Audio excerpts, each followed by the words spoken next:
지난주까지 우리가 같이 본 이 말씀의 배경을 좀 생각하실 필요가 있습니다.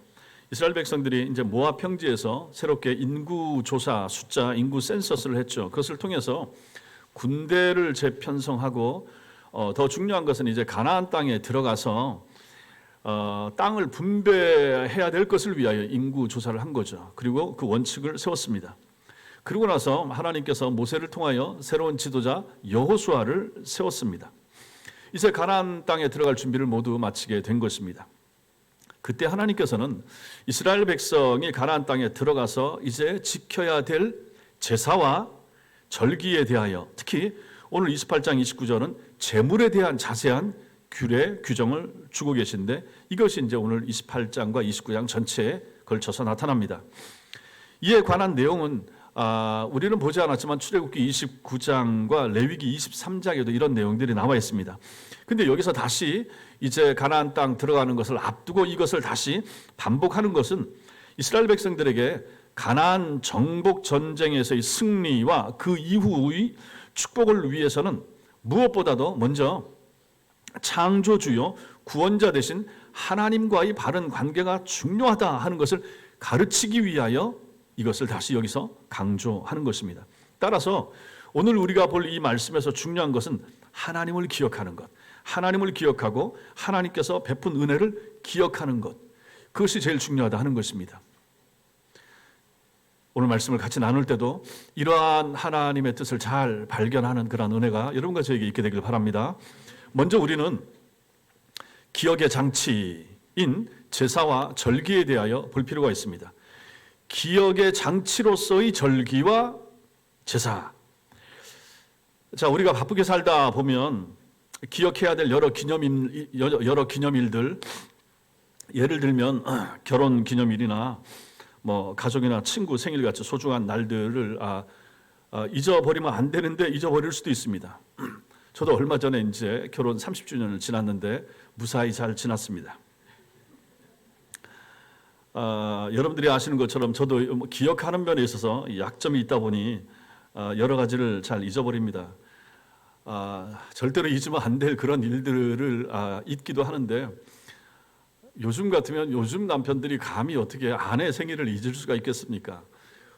그런데 저는 이제 몇 번 잊었던 것 같습니다. 그랬더니 어느 순간인가 제 아내가 카렌다에다가 아내 생일 이렇게 써놨습니다. 잊지 말라라는 장치인 거죠. 잊지 말라. 사람들은 나름의 기억을 위한 장치들을 고안을 해두는 거죠. 수첩이나 달력에 기록하거나 혹은 스마트폰에 이제 캘린더에 저장을 해놓는 거죠. 이와 비슷하게 하나님께서 이스라엘 백성들이 하나님과 하나님께서 베푸신 은혜를 잊지 않도록 기억할 수 있는 장치를 우리에게 주셨다. 그 백성들에게 주셨다. 그게 무엇인가? 절기와 제사가 바로 그것이라 하는 것이죠. 그래서 그것들은 매일, 매주일, 매달 그리고 매년 반복되는 일정 속에 주어졌습니다. 하나님께서 명령하신 제사, 이 제사가 언제 행해지는가? 이걸 한번 보십시오. 자, 28장 보세요. 책 펴놓으시고 읽지는 않겠지만 1절부터 8절까지 거기는 매일 아침과 저녁에 드리는 제사, 상번제가 규칙적으로 드려지는 번제, 이걸 상번제라고 합니다. 이 상번제는 매일 아침과 저녁에 각각 한 마리씩의 양을 번제물로 태워드리는 제사였습니다. 그리고 또 매주 안식일이 있죠. 이게 이제 9절과 10절에 나옵니다. 안식일에 드리는 제사, 예배. 이스라엘 백성의 한 주간은 이렇게 안식일을 중심으로 움직였죠. 그들은 매 안식일마다 일을 쉬고 하나님 안에서 안식을 누리면서 제사를 드렸습니다. 그리고 11절부터 15절까지는 뭡니까? 매달 드리는 제사가 있었는데 그것은 월삭 혹은 초하루 제사입니다. 이걸 갖고 오늘날 뭐 월삭 예배, 월삭 기도회 이렇게도 하죠. 한 달에 한 번 첫날. 이렇게 이스라엘 백성들의 삶은 매일 아침과 저녁에 드리는 상번제, 매주일 드리는 안식일의 제사, 예배, 매월 드리는 초하루의 제사가 있었다. 근데 이것만인가? 아니죠. 연중, 1년 중에 있는 그러한 제사와 절기도 있었다. 연중 드리는 제사, 6월절, 77절, 장막절이 있는데 유월절을 먼저 보겠습니다. 유월절에 대한 내용이 16절부터 25절까지입니다. 이게 이제 민수기 28장 16절부터 25절까지 유월절에 대한 것인데, 이스라엘 종교력, 종교 달력으로 보면 여기가 연초입니다. 첫 절기, 이게 유월절입니다. 그리고 26절부터 31절까지 이게 77절에 대한 거. 정기 이 77절에 대한 제물, 77절에 드려야 될 제물에 대한 규례가 나오는 것입니다. 그리고 이제 29장 1절부터 6절, 이건 나팔절에 대한 것입니다. 그들 달력으로 7월 1일인데 나팔을 불어서 새해가 시작됐다 하는 것을 선언하는 절기가 나팔절입니다. 이때 이스라엘 백성들은 하나님께서 베푸신 그 은혜를 기억하고 제사를 드립니다. 그 다음 나오는 것이 7절부터 11절까지인데 7월 10일에 이 대속죄일이 나옵니다. 아마 여러분들 성경에 보면 짤막짤막하게 뭐 속죄일 77절 이렇게 나온 성경도 있을 수 있습니다. 그런 분류가 되는 거죠. 1년에 한 번 대제사장이 온 백성을 위하여 죄를 속하는 날, 이게 이제 대속죄일입니다. 이때 대제사장이 제물의 피를 가지고 그때 한 번, 그전에는 성소에만 들어갔는데 이제 지성소까지, 법궤가 있는 곳까지 들어가는 날이 바로 이때가 되는 거죠. 그리고 짐승의 피를 속죄소에 뿌리게 됩니다. 그리고 이제 정기제사의 마지막이 장막절인데 초막절이라고도 불리고, 이게 이제 12절부터 39절까지 나옵니다. 끝까지 나오는 거죠. 7월 15일부터 8일 동안 계속되는 절기, 장막절, 초막절, 추수 마치고 곡식을 저장한다라고 해서 수장절이라고도 부릅니다. 장막절, 초막절, 수장절. 자, 이 절기가, 그래서 이 초막절이 모든 절기 중에서 가장 제물을 많이 바치는, 하나님께 8일 동안 제물을 바치는 가장 중요한 절기라 이렇게 볼 수가 있습니다. 자, 그렇다면 지금 말씀드린 1년에 드리는 이 정기 제사, 정기 절기 중에 제일 중요한 거, 이스라엘 남자들이라면 반드시 1년에 이 세 차례는 하나님 앞에 올라가야 되는 절기, 그게 바로 3대 절기인데 유월절, 77절, 장막절입니다. 장막절은 초막절, 수장절이라고도 하고, 유월절, 77절, 장막절, 3대 절기. 보십시오, 성도 여러분. 매일 아침에 드리는 상번제가 있죠. 안식일 날 드리는, 일주일에 한 번씩 드리는 그러한 제사 예배가 있죠. 한 달에 한 번 초하루에 드리는 월삭 제사 예배가 있었죠. 그리고 1년에 드리는 유월절, 77절, 나팔절과 속죄일, 그리고 장막절, 이런 것들이 있더라 하는 것입니다. 이것이 우리에게 가르쳐주는 교훈과 의미가 무엇입니까? 이것들은 하나님께서 당신과 당신의 은혜를 기억하며 살라라고 주신 기억의 장치들이 되는 거죠. 그때 그 제사, 그 예배를 통하여 하나님을 기억하고 하나님의 은혜를 기억하고 잊지 말고 살아라라고 하는 것을 주는 거죠. 이게 매일 있고 매주 있고 매달 있고 1년에 3번씩, 1년에 5번씩 이렇게 있더라 하는 것입니다. 아무리 바쁘고 세상이 복잡해도 이스라엘 백성들은 하나님께서 정해주신 이러한 기억의 장치로서의 제사와 절기를 통하여 누구를 기억합니까? 하나님과 하나님의 은혜를 기억해야만 했습니다. 그래서 여러분과 제가 구약을 통해서 아는 것처럼 많은 절기, 지금 뭐 지키지 않는 그러한 절기들도 있고 한데, 자, 이런 것들을 왜 이렇게 많이 주셨을까? 왜 이런 제사가 이렇게 많을까? 그 이유가 여기에 나오는 거죠. 기억하라고. 하나님과 하나님의 은혜를 기억하라고. 기억의 장치로서 주신 것, 첫 번째. 두 번째, 교육의 장치로서 하나님께서 제사와 절기를 주셨다 하는 것입니다. 교육의 장치. 하나님께서 이렇게 늘 반복되는 제사를 통하여 당신의 백성을 하나님께서는 교육하기를 원하셨습니다. 가르치고자 하신 것이죠. 무엇을 가르치려고 하신 것인가? 이게 중요하죠. 무엇을 가르치고자 했겠습니까? 제사를 통하여 대가를 지불하는 것, 대가를 지불해야 된다 하는 것에 대하여 하나님은 가르치고자 하셨습니다. 보세요. 매일 드려지고 매주일, 매월, 매년 하나님께 드려지는 제물의 양을 한번 생각해 보시라 하는 것입니다. 이걸 계산해 보면 어떻게 되냐면 1년 동안에 이스라엘 백성들이 정한 절기에 드려야 되는 제물의 양이 황소 113마리, 숫양 32마리, 어린 양 1086마리, 그리고 상당한 양의 밀가루와 수천 병의 기름과 포도주였다 하는 것입니다. 여기서 대가라고 말하는 것, 이 대가가 뭡니까? 이걸 왜 이런 제물을 가지고 와야 됩니까? 우리 배웠죠? 왜 이런 짐승의 제사, 왜 짐승의 피, 이게 왜 필요합니까? 뭐 때문입니까? 죄 때문에 그런 거죠. 죄의 대가입니다. 속죄를 치르기 위한 대가로서 이런 많은 제물이 필요했다 하는 것입니다. 그 짐승들이 죽어야 나와 가족과 민족의 죄가 사함을 받을 수 있었습니다.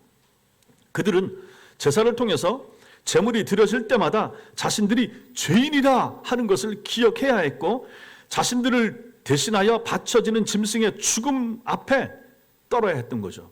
내가 죽어야 되는데 나는 죽지 못하고 저 양이, 저 소가 대신 죽는구나, 내 죄가 이렇게 크구나, 우리 민족이 이렇게 하나님 앞에 죄를 짓고 사는구나 하는 것을 저들은 기억해야만 했던 것입니다. 그러면서 저들은 그 제물을 드리는 것을 통하여 근원적으로 뭘 해야 됐었는가? 자신들을 구속해낼 가치가 있는 대속물을 생각해야 됐던 것입니다. 매일 드려야지, 매주, 매월, 매년 드려야 되는데 언제까지 해야 되는 것인가? 이 사람들은 죽을 때까지 할 수밖에 없었죠. 그러면서 이들 마음속에 진짜 영원한 가치를 가진 그러한 대속물이 있으면 좋겠다라고 하는 것들이 마음에 떠올랐어야 한다 하는 것입니다. 자신들을 구원해낼, 구속해낼 가치가 있는 그러한 대속물, 이걸 생각해야 됐다라고 하는 것입니다. 그 대속물은, 이 대속물은 자기들이 준비할 수가 없었습니다. 밀가루, 기름, 양, 이거는 자기들이 준비할 수가 있었습니다. 그러나 본질적인 죄를 한꺼번에 다 속해낼 수 있는 이 대속물은 자신들이 준비할 수가 없었습니다. 택하신 백성들을 하나도 잃어버리지 않고 구원할 만한 제물은 오직 하나님만이 친히 준비하여 제공하실 수 있다 하는 것을 저들은 암시적으로 은연중에 점점 배워 나갔다는 것이죠. 그 대속물의 핵심이 무엇인가? 그 대속물이 누군가? 예수 그리스도십니다. 이 점에서 구약의 모든 제사, 모든 절기는 신약에 오실 예수 그리스도를 가리키고 예표하는 것입니다. 구약에 올 설교하면서 계속해서 제가 이 말씀을 하는 거예요. 모든 구약의 사건, 사람, 제사, 제물, 이것은 다 신약에 오실 예수 그리스도를 상징하고 예표한다는 것입니다. 결국 절기와 제사 때마다 하나님께 드려지고 바쳐지는 이 수많은 제물은 그걸 뭘 보여줍니까? 하나님과의 관계는 결코 공짜나 싸구려가 아니라 하는 것입니다. 반드시 대가를 치러야 된다. 엄청난 대가를 치러야 된다. 너의 죄가 용서받는 거 대가를 치러야 된다. 매일의 죄, 매주의 죄, 매달, 매년 마찬가지라 하는 것입니다. 대가 없이 사함받는 것은 없다 하는 것을 우리에게 알려주는 거죠. 성도 여러분, 오늘날 성도들 중에는 영적인 은혜를 바라고 하늘의 위로와 도움을 기대하지만 그에 합당한 대가를 지불하려고 하지 않는 경우가 많습니다.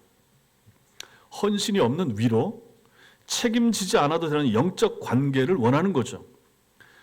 요즘 그런 경향들이 있죠. 책임지기 싫어서 결혼 대신 동거를 유지한다든지 이런 것도 마찬가지입니다. 그러나 신앙은 이런 것이 아니라 하는 것이죠. 참 신앙은 대가를 지불해야 됩니다.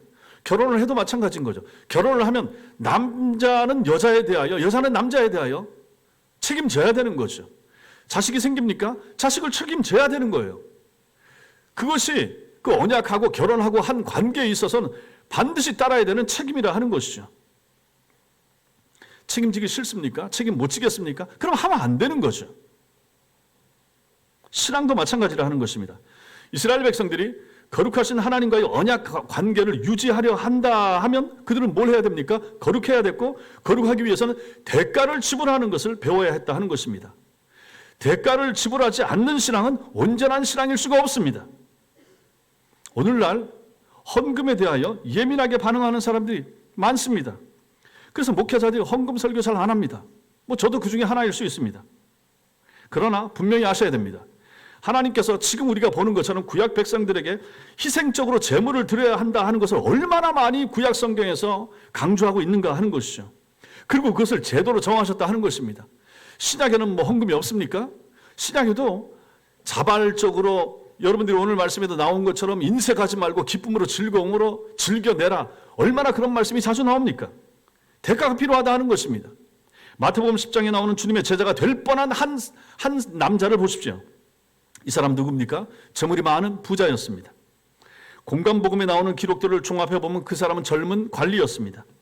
그 사람이 뭐라고 말합니까? 내가 예수님 앞에 나와서 내가 무엇을 하여야 영생을 얻겠습니까? 라고 예수님 앞으로 나와서 질문을 합니다.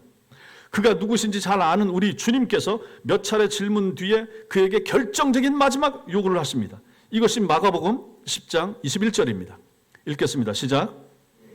내게 아직도 한 가지 부족한 것이 있으니 가서 내게 있는 것을 다 팔아 가난한 자들에게 주라. 그리하면 하늘에서 보화가 내게 있으리라. 그리고 와서 나를 따르라. 이것은 예수님께서 그 젊은 관원을 향한 영광스러운 초청이었습니다. 나를 따르고자 하느냐, 날 믿고자 하느냐, 이렇게 해라. 대가를 지불하라는 것입니다. 내 제자가 되라라는 주님의 초청인 것이죠. 하지만 이 재물이 많은 청년이 뭐라고 22절에서 답을 합니까? 읽겠습니다. 시작. 재물이 많은 거로 이 말씀으로 인하여 슬픈 기색을 띠고 근심하며 가니라. 이 젊은 관원은 주님께서 말씀하신 신자 되는 것에 대한 가격표가 이렇게 비싸다 하는 것을 보고는 즐겁해서 신자와 제자로 살기보다는 그냥 대가를 지불하지 않아도 되는 구도자로 남기로 결심하고 돌아간 것입니다. 참 신자, 참 제자가 되는 삶을 포기한 거죠. 내 재산, 내 물질 그렇게 드리니 그냥 적당한 선에서 믿음 생활을 하겠습니다 하고 돌아간 거죠. 그는 대가를 지불할 마음이 없었습니다. 지금도 이런 이유로 참된 신자의 자리로 나아가지 않고 그냥 교회만 다니기로 하는 사람들이 교회 안에 적지 않습니다. 그러다가 그 사람들이 밖으로 나간 채 마음에는 신앙이 있는 것 같은데 교회는 안 나가고, 그래서 이 사람들이 가난한 교인들이 되는 것입니다. 이 사람들이 우리나라 신자 비율 가운데 한 200만 명 정도 된다고 하는 거죠. 지난번에도 말씀드린 것처럼 한 770만 명, 800만 명 중에 한 200만 명 정도는 나는 신앙은 있고 예수를 믿는다고 하는데 그냥 교회는 안 나가고 집에서 알아서 온라인을 통해서 적당하게 신앙생활을 하겠습니다 하는 사람들이 여기에 들어가는 거죠. 교회에서 직분을 맡기도 거부하고 출석만 하는 사람들이 교회들마다 다 있습니다. 다 있습니다. 교회는 나오는데 교회에 소속되어서 뭐 구체적으로 뭘 하고 구역에 소속돼서 뭘 하고 전도에 소속돼서 섬기고 식사 교제를 하고 이런 일을 거부하는 사람들이 교회 안에 꼭 있더라 하는 것입니다. 그러나 이런 태도는 비정상적입니다. 하나님도 원치 않으십니다. 11월 24일자 국민일보를 보면 제가 매일 보고 있는데 출석 교인 실태 조사에 대한 내용이 나오는 것을 봤습니다. 여기 따르면 신앙생활에 대한 진지함이나 절실한 의지가 없는 이름뿐인 명목상의 교인, 뭐 영어로는 썬데이 크리스천, 명목상 교인이 교회에 나오고 있는 출석 교인의 40%에 이른다. 39.2%인가 뭐 이렇게 된다라고 하는 통계를 봤습니다. 교회에 나오는 10명 중에 4명 정도는 뭐 다 일반적으로 꼭 이렇다라고 말하기는 어렵지만 우리나라에 나오는 전체 교인들 가운데 10명 중에 4명 정도는 그냥 속하지 않고 적당하게 알아서 하겠습니다. 명목상의 크리스천이라 하는 거죠. 이 사람들의 주일 예배 참석률이 49.1%라고 합니다. 한 달에 한 반 정도는 빠질 수도 있다 하는 거죠. 그리고 이 사람들의 구원의 확신은 51%. 이렇게 나오는 사람들의 반 정도만 구원의 확신이 있다 하는 거죠. 이 사람들의 특징은 제자도와 헌신이 없고 주님의 제자로 살겠습니다 하는 마음이 없죠. 헌신, 내 시간, 내 정성, 내 마음, 내 돈 별로 크게 그렇게 바치고 싶지 않습니다. 그리고 성직자에 의존하는 수동적인 신앙생활, 능동적으로 적극적으로 신앙생활을 하는 것이 아니라 그냥 뭐 목사님 설교하면 참여해서 듣기만 하고 그 정도 선에서 하겠습니다. 이런 사람들인 거죠.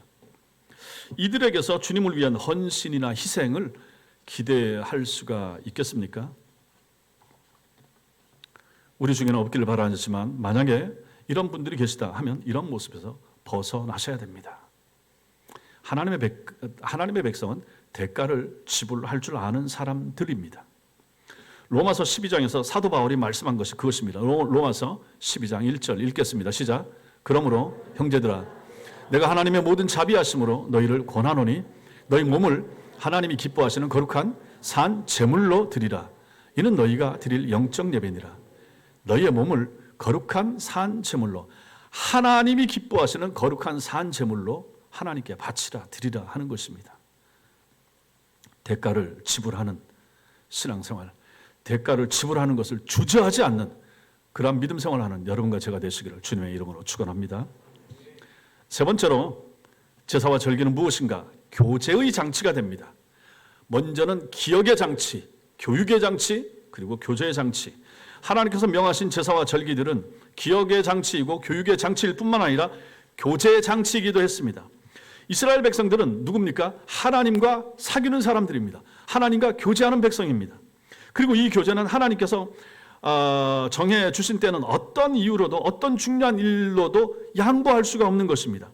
하나님께서 당신의 백성과 교통하시는 것은 구속의 목적이라고 할 만큼 중요합니다. 하나님이 나랑 사귀자, 나랑 대화하자, 나랑 만나자, 얼마나 중요한 것인가 하는 것이죠. 이 모든 제사와 절기들을 통해서 하나님께서 원하신다는 것은 바쳐진 짐승이나 재물이나 곡물 혹은 드려지는 포도주가 아닙니다. 아니 그거 하나님이 직접 하늘로 가지고 올라가십니까? 아니잖아요. 땅에서 다 소비하잖아요. 어떤 의식을 통해서 하나님을 기리라라고 하는 것도 아닙니다.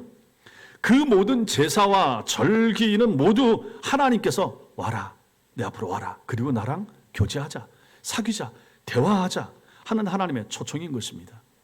만일 이것을 놓친다 그러면 다른 모든 것은 형식에 불과한 껍데기가 되고 마는 것이죠. 매일 아침과 저녁에 드려지는 이 상번제를 통해서 하나님께서 내가 매일 아침과 저녁에 너를 만나고 싶다, 나랑 대화하자, 사귀자, 이런 말씀을 하는 거예요. 그리고 오늘 28장 2절 말씀도 보십시오. 거기 보면 하나님께서 이스라엘 백성들이 바치는 제물에 대하여 뭐라고 말씀하시는가? 내 음식인 화제물, 내 향기로운 것. 이스라엘 백성이 바친 것을 가지고 내 음식이라고 말씀하시고 거기서 나오는 향기가 나 너무 좋다. 하나님이 이렇게 말씀하십니다. 하나님이 직접 드십니까? 안 드시잖아요. 그럼에도 불구하고 하나님께서 표현을 이렇게 하신다 하는 거죠. 제사와 절기가 뭡니까? 이걸 통하여 하나님께서 나를 만나자, 나랑 만나자, 나랑 교제하자. 식구가 뭡니까? 가족이 뭡니까? 가족은 한 상에 둘러서 식사를 같이 하는 사람이 식구고 가족입니다. 마찬가지입니다. 하나님이 우리에게 제물을 가지고 와서 나랑 같이 식사하자 이렇게 말씀하신 거죠. 그럼 뭡니까? 나랑 같이 교제하자, 만나자. 주님이 이렇게 말씀하시는 거예요. 여러분들이 주일날 교회 오는 것이 바로 그것이라 하는 것입니다. 여러분 주머니에 있는 헌금을 가지고 와서 내게 바쳐라. 네 돈을 털겠다. 그래서 부르는 것인가? 아니라 하는 거죠. 네 목소리 한번 들어보자. 찬양 잘하나 못하나. 그래서 찬양하라고 하십니까? 너 기도 어떻게 하는가 한번 들어보자. 그래서 기도시키십니까? 아니라 하는 거죠. 나는 네 소리가 듣고 싶다. 나는 너와 교제하고 싶다. 우리 부모님들이 자식들을 보고 싶어하고 할아버지 할머니가 손주들을 보고 싶어하고 그들의 모습, 그들의 걷는 거, 그들의 성장, 그들과 대화하는 거 한없이 사랑스럽잖아요. 얼마나 귀여운가, 얼마나 사랑스러운가. 넘어져도 울어도 그 부모 눈앞에서 그 아이는 한없이 사랑스러운 거. 보이는 자리에서 그 한 공간 안에서 사귀는 사귐, 교제. 집으로 와서 손주들을 좀 보여달라. 보고 싶다. 만나고 싶다. 우리는 그래서 그런 것을 추석이나 설날 같은데 가족이 모여서 그런 거 보고 어떻게 지냈는가, 잘 자라는가 알고 싶지 않습니까? 그게 다 뭡니까? 가족이기 때문에 교제하는 거죠. 하나님이 우리에게 요구하시는 거, 매일과 매주와 매달과 매년 드리는 이러한 제사와 절기들을 통하여 하나님이 원하시는 것도 바로 그것이다. 교제하자. 나랑 사귀자. 주일날 교회 오는 거 억지로 힘들게 여러분들 교회가 옥죄기 위하여 그렇게 오라고 하는 것입니까? 누구를 위한 것입니까? 하나님 앞에서 여러분 삶을 위한 것, 여러분의 부요함을 위해서 하나님이 부르시는 거 아니겠습니까? 교제가 그토록 중요한 거 아닙니까? 잘 사귀어야, 잘 만나야, 잘 교제해야 그 사람과 결혼도 하게 되고 가정도 이루게 되고 이렇게 되는 거 아니겠습니까? 하나님과 잘 교제하고 잘 사귀는 거 얼마나 중요합니까? 우리의 영혼이 살기 위하여, 우리가 새 사람이 되기 위하여, 하나님 나라 가기 위하여 정말로 필요하고 중요한 것이 무엇입니까? 교제하는 거예요. 잘 사귀는 거예요. 믿으시기 바랍니다. 네 번째로 우리는 오늘 말씀에서 우리가 보는 것은 하나님께서 정하신 때와 주신 약속이 있더라 하는 것입니다. 우리는 기억과 교육과 교제의 장치, 이 세 가지 의미로 하나님께서 우리에게 제사와 절기를 지키라라고 명령하신 것을 보았습니다. 오늘 본문에서 우리는 추가로 두 가지 정도 더 볼 수가 있습니다. 먼저는 하나님께서는 이것들을 행하는데 때가 있다. 하나님이 정하신 때가 있더라 하는 것입니다. 지금 우리는 구약의 이스라엘 백성들이 지켰던 방식으로 율법의 규정들을 지금은 지키지 않습니다. 그때 이렇게 지키고 이렇게 매일 상번제, 월삭 이런 거 했지만 지금은 그렇지 않다는 것이죠. 특별히 율법의 의식법 규정들은 아까도 말씀드렸지만 예수님이 오심으로 말미암아 예수님 안에서 다 이게 완성이 된 거예요. 예수님 안에서. 또 우리는 그리스도 안에서 언제든지 하나님의 은혜의 보좌로 우리는 나아갈 수 있습니다. 구약 시대에는 아무 때나 못 나갔다는 말이에요. 1년에 한 번 대속죄일에 대제사장이 지성소에 들어갈 수 있었죠. 근데 이제 예수님이 오셔서 죽으실 때 성소 휘장이 갈라지면서 이제 그것이 다 없어진 것입니다. 여러분과 제가 왕 같은 제사장이 됐어요. 이제 우리가 제사를 지낼 수 있어요. 언제든지 주여 하고 부르면 주님이 들으시고, 교회 나와서 기도하면 하나님 받으시고, 찬송하면 하나님이 들으시고, 우리가 가정 예배를 드리든지 교회 와서 예배 드리면 하나님이 받으신다 하는 것입니다. 제사장도 필요 없고 제물도 필요 없는 거예요. 나와 하나님 관계, 이제 이것이 이렇게 좋아졌다 하는 것입니다. 그럼에도 불구하고 그 구약에는 하나님께서 정해주신 시간이 있었습니다. 구약에는. 그중 하나가 안식일입니다. 안식일. 이제 이 안식일이 주님의 부활 이후로 부활을 기념하는 주일로 변화되었죠.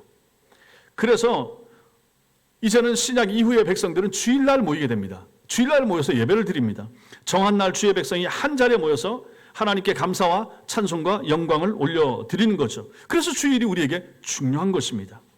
구약 백성은 자기 마음대로 자기 편한 때에 하나님께 나가지 못했다라고 제가 말씀드렸죠. 하나님께서 모든 시기, 모든 절기, 모든 때, 아까 우리 보신 것처럼 7월 첫째 날, 열흘 되는 날 다 하나님이 정해주셨다 하는 것입니다. 그래서 그들의 일상과 삶의 모든 것은 하나님의 정해주신 날과 기간 안에서만 행해져야만 됐던 거죠. 이것은 하나님의 백성으로서 마땅했습니다. 자, 이런 점에서 우리는 우리 신앙생활을, 지금 이 시대를 살아가는 우리의 신앙생활의 모습을 돌아볼 필요가 있습니다. 여러분의 모든 삶이 하나님이 우리에게 정해주신 날 중에 제일 중요한 날, 지금은 구약처럼 이렇게 많은 절기들도 있지도 않아요. 지금은 제일 중요한 한 날만 있다, 이렇게 말할 수 있습니다. 뭡니까? 그날이 뭡니까? 그날이 무슨 날입니까? 주일입니다. 지금은 무슨 6월절, 오순절 따로 없습니다. 뭐 신약 이후에 그것을 지키는 교회들도 있고 하지만, 사실 이제 성탄절도 돌아오고 부활절도 있긴 하지만 사람들이 나중에 만든 절기들인 거예요. 성경 속에서 하나님께서 그날을 정해서 꼭 지키라, 추수감사절 지키라, 그렇게 말하지도 않았습니다. 교회가 필요하여 지키면 영적인 유익이 있으니까 만들어서 한 거죠. 그렇다면 실제로 그거 안 지켜도, 교회가 안 지켜도 상관이 없습니다. 그 이단이나 잘못된 거 아닙니다. 잘 지키고 제대로 지켜야 될 한 날만 있습니다. 뭡니까? 주일입니다. 구약의 안식일이 신약의 주일로 바뀌어서 이날은 일주일에 한 번씩 꼭, 사실 이날 잘 지키는 거, 이게 제일 중요한 것입니다.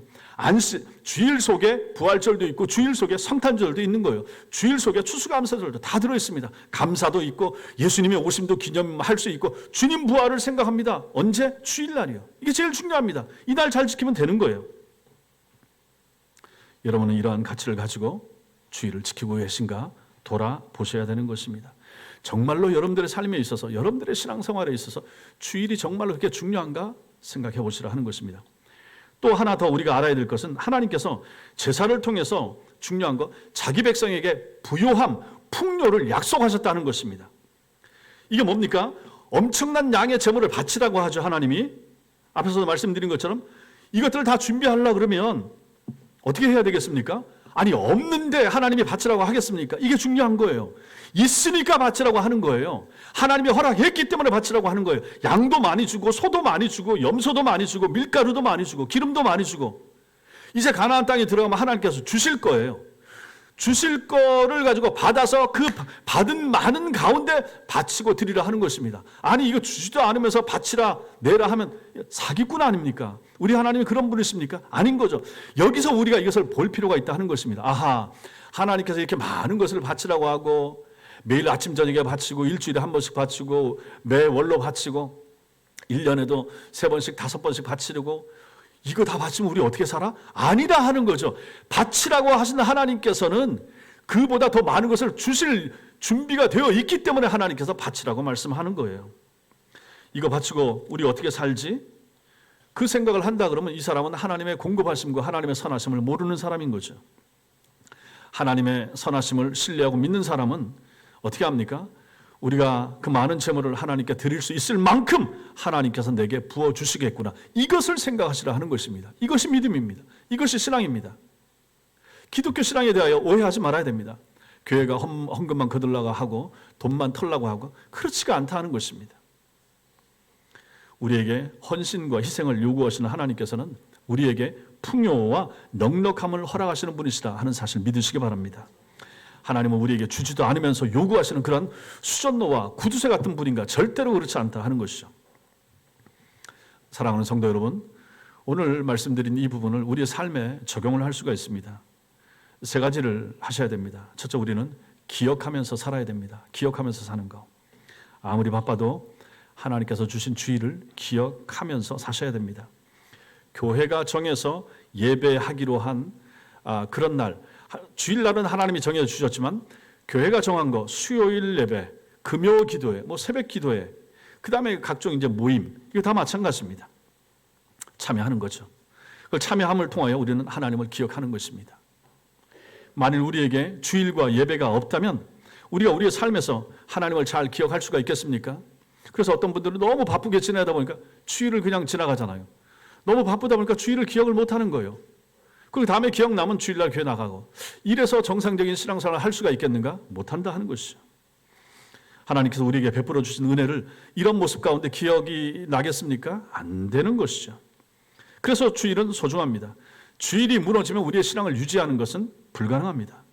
여러분의 일정, 여러분의 직업, 그리고 모든 것을 계획할 때 제일 먼저 고려해야 될 거 주일입니다.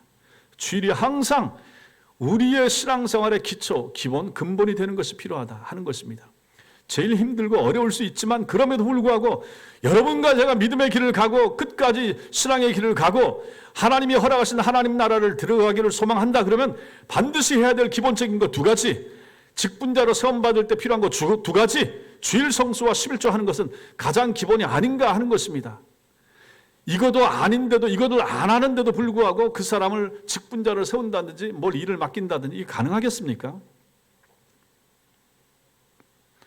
그것이 첫 번째입니다. 기억하면서 사셔야 된다. 두 번째, 우리는 대가를 지불하면서 신앙생활을 하셔야 됩니다. 미국의 한인교회를 섬길 때 있었던 그런 일인 거죠. 많은 부모님들이 주일날 아이들에게 헌금을 줍니다. 헌금하라, 교회 가서 헌금해라. 1불짜리 하나를 주는 거예요. 처음 미국 가서 이상했던 것 중에 하나가 미국에 있는 한인교회인데도 마찬가지죠. 헌금 바구니가, 우리는 지금 헌금 바구니 안 돌리고 저 뒤에 통을 두고 있지만 헌금 바구니 지금도 저 뒤에 있는 거 통이 입구가 넓잖아요. 손 집어넣기 편하게. 근데 미국에 갈 때 요만한 거예요. 요만해가지고 이거 집어넣기가 힘들고 집어넣는 돈도 다 보이고 다 그런 건 아니겠지만 왜 그런 걸 쓰는지 모르겠는데 조그맣고 요만해가지고 집어넣기도 힘들고 그래요. 그러니까 돈 같은 건 그 미국 돈은 또 우리나라 돈보다 작잖아요. 1불짜리도 마찬가지, 모든 게 다 마찬가지면 작은 걸 이제 집어넣는 거죠. 그러니까 애들한테도 1불을 주는 거예요. 그러니까 애들이 어렸을 때부터 나이가 4살, 5살 때부터 헌금은 가르치는데 부모가 1불짜리만 주는 거예요. 10살 돼도 1불, 15살 돼도 1불, 20살 가까이 돼도, 그러면 그렇게 배우면 뭘 하겠습니까? 그냥 형식적으로 의례적으로 1불, 하나님께 드리는 것은 1불에서 그치고 말더라 하는 것입니다. 애가 어릴 때 그렇게 잘하더니 나중에 크면서도 그 정도 신앙에서 벗어나지가 못하더라 하는 것입니다. 이 아이들은 헌금을 제대로 배우지 못했습니다. 인색했습니다. 가장 싸고 적은 것을 드리면서 교회 생활을 하는 거죠. 1불이면 1,300원 아닙니까? 액수를 말하는 게 아니에요. 여기서 성장을 못하더라 하는 것입니다. 하나님 앞에 귀중한 것, 대가를 지불하면서 섬기는 모습을 배우지 못하더라. 돈이 아까우면 믿음 생활을 할 수가 있겠는가? 여러분, 불교나 다른 종교에 있는 사람들 다 그런 것도 아니겠지만 그들이 바치는 헌금이나 신 앞에 바치는 예물이나 이런 것도 한번 보십시오. 말도 안 되는 것을 바치기도 하고 저 쓸데없는 허접한 우상한테 저 많은 것을 드리나 이런 마음이 들 정도로까지 그렇게 하는데, 우리는 여러분과 제가 살아계신 하나님이라고 하고 하나님이 내 삶을 책임지고 내 영혼을 하나님 나라로 이끌어 가실 분이라고 하고 나를 회심시켜 주시고 나를 구원해 주셨고 나와 내 가족의 삶과 앞날을 인도하시고 우리 몸의 건강과 우리 몸의 모든 상태, 내 앞날, 장래, 직업, 결혼 모든 것을 하나님이 인도해 주시고 이끄신다라고 믿으면서도, 믿는다고 하면서도 그 하나님을 의지하겠다고 하면서 주님 앞에 드리는, 주님 앞에 바치는 여러분의 마음과 정성과 시간과 물질의 양을 한번 생각해 보시라 하는 것입니다. 반드시 많이 해야 되고 꼭 그 부분을 지금 강조하는 것이 아닙니다. 여러분의 신앙생활의 모습에서 그것을 스스로 돌아보시라 하는 거죠. 대가를 지불합니까? 어떤 대가를 지불하십니까? 한 번 병원에 들어가고 한 번 수술을 하고 나면 몇 천만 원씩 그냥 날리는데 하나님 앞에서 여러분들이 드리는 헌금의 양이나 이것을 생각해 보시라 하는 것입니다. 1년에 여러분들이 헌금한 양이 얼마나 되는가 한번 생각해 보십시오. 여러분들이 연말 정산하면서 내년 1월, 2월 달에 떼는 것에 대하여 여러분이 한번 돌아와 보십시오. 내가 1년 동안에 받은 하나님 앞에서 받은 연봉이나 수입에 비하여 내가 주님 앞에 드린 것은 과연 얼마인가? 그 과연 10분의 1 정도는 될 것인가? 10분의 2 되면 좋고 그보다 적을 수도 있겠지만 어쨌든 여러분의 마음과 정성이 들어가서 헌금 생활을 하고 있는가 돌아보시라 하는 것입니다. 해도 아깝지도 않고 해도 기억도 나지도 않을 만큼의 헌금 생활을 언제까지나 이어갈 것인가 하는 것입니다. 하나님 앞에 하는 거예요. 누구한테 드리는 게 아니에요. 대가를 지불하는 것. 구약의 이스라엘 백성들이 그 많은 재물을 바치도록 한 하나님의 의도가 여기에 있다 하는 것입니다. 하나님께 드리는 일에 인색한 사람들을 향하여 하나님께서 하늘 문을 여시고 복을 쏟아 부어 주실 수 있겠습니까? 그것을 기대하시겠습니까? 고린도후서 9장 7절 말씀 읽겠습니다. 시작. 각각 그 마음에 정한 대로 할 것이요.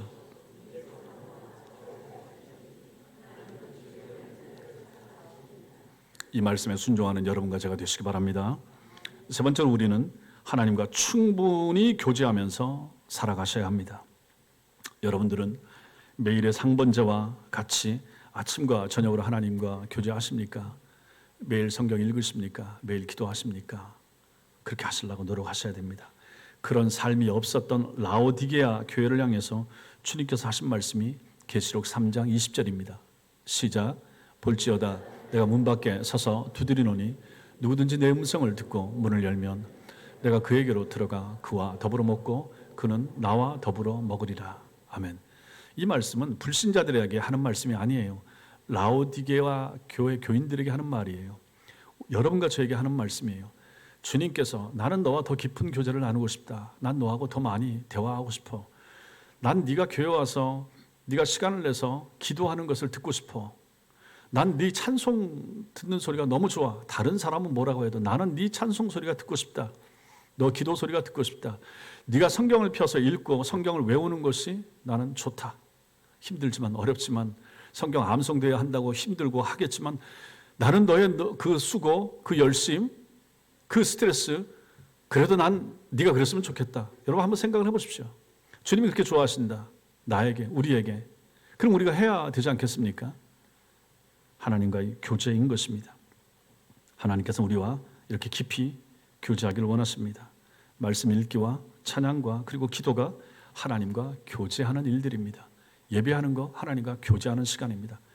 주일 예배 하나님 앞에서 이 시간 찾아오셔서 여러분들이 매주일마다 은혜를 받으면 좋지만 그게 안 될 때도 많잖아요. 그러나 여러분과 저의 삶을 돌아보십시오.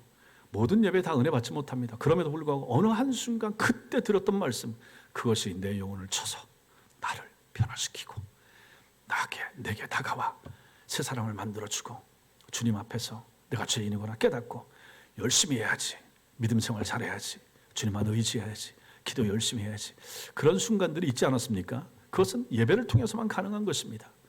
예배 1년에 52번 드려지는 예배. 그러나 쉽게 여겨지기도 하고 성도들에게 별것 아닌 것으로 한참게 여겨질 수도 있는 그런 예배임에도 불구하고 여러분과 저는 이 예배에 생명을 걸고 이 예배에 내 신앙적인 삶의 모든 것이 걸려 있습니다. 하나님 마음을 가지고 예배드리는 것이 필요합니다.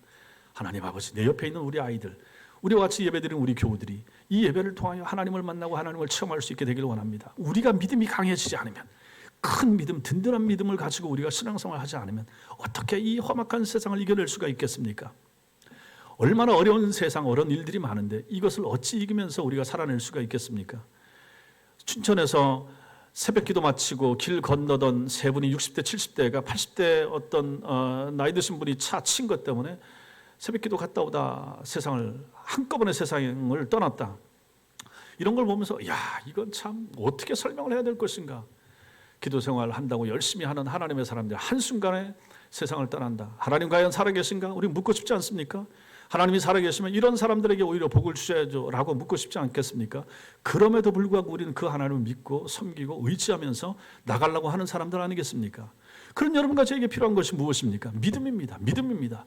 하나님과 교제하셔야 됩니다. 성경 펴서 읽으시고 기도하시고 응답 안 돼도 기도하시고 자꾸 기도하시고 매일 기도하시고 열심히 기도하시고 새벽에 기도하시고 수요일 날 나와서 기도하시고 집에서 시간 내서 기도하시고 금요일 날 기도하시고 열심히 기도하시고 직분 맡았으니 기도하시고 하나님 앞에서 부끄럼 없이 기도하시고 영혼을 섬기는 사람이니까 구역장이니까 기도하시고 교사니까 기도하시고 아이들을 위해서 기도하시고 부모니까 기도하시고 내 아들 딸들을 위해서 저들이 바르게 자라기를 위해서 기도해야 될 일들이 얼마나 많겠습니까? 우리 교회가 든든하게 바른 교회로 세워지기 위하여 여러분들의 기도가 필요하지 않겠습니까? 주님이 우리에게 그것을 요구하시는 거예요.